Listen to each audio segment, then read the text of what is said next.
Les Français, quand ils ne sont pas en grève, c'est qu'ils sont en congé. Et quand par miracle, ils travaillent, c'est moins que les autres. La première assertion n'est pas totalement dénuée de fondement. La deuxième est à relativiser, la troisième est complètement fausse.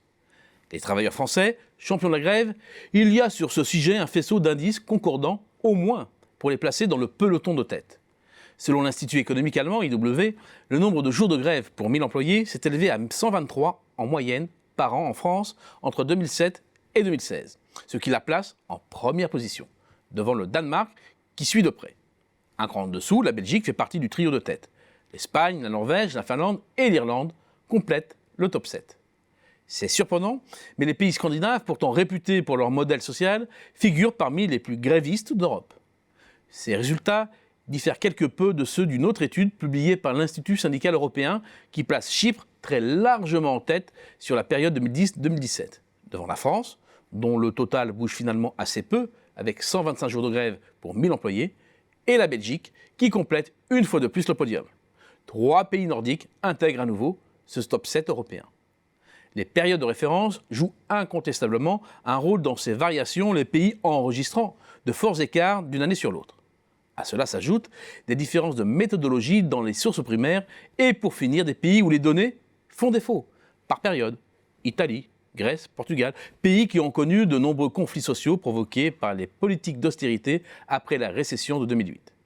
Si les comparaisons internationales s'avèrent périlleuses, la France est néanmoins sans contestation possible en haut de classement. En revanche, concernant les congés et jours fériés, elle ne se démarque pas des autres grandes économies européennes.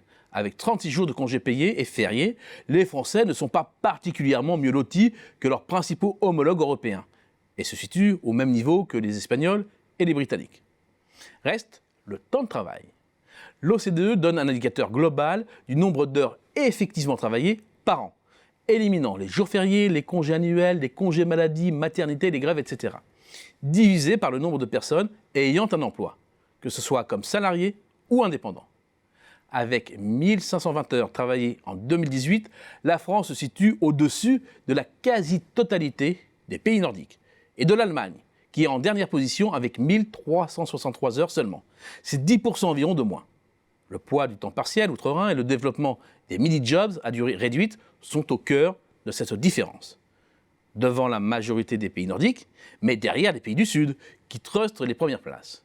Loin des clichés, les pays du Club Med sont ceux où les personnes en emploi travaillent le plus. Parce que le travail indépendant y est plus développé et que le poids des TPE-PME, structures qui dérogent bien souvent au droit du travail, est le plus élevé.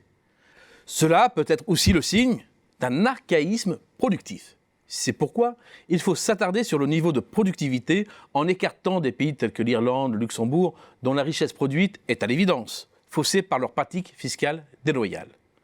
La France se place alors comme le pays le plus productif derrière l'Autriche et se situe plus de 8 points au-dessus de la moyenne de l'eurozone.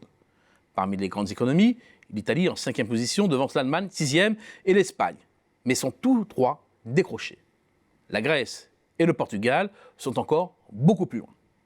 Dire que les travailleurs français travaillent moins est donc faux, du moins lorsque l'on prend comme base ceux qui occupent effectivement un emploi.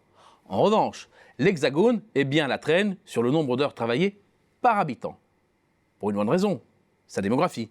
La part des moins de 20 ans dans la population totale est de 24% contre 19% pour le reste de la zone euro et 18% en Allemagne. Et par définition, cette population ne travaille pas encore. Mais aussi parce que les carrières sont plus courtes, 35,4 années contre 38,7 en Allemagne par exemple, et que le taux de chômage est plus élevé. Mais ni les grèves, ni les congés, ni la durée hebdomadaire du temps de travail ne sont en cause. Ce sont de faux coupables.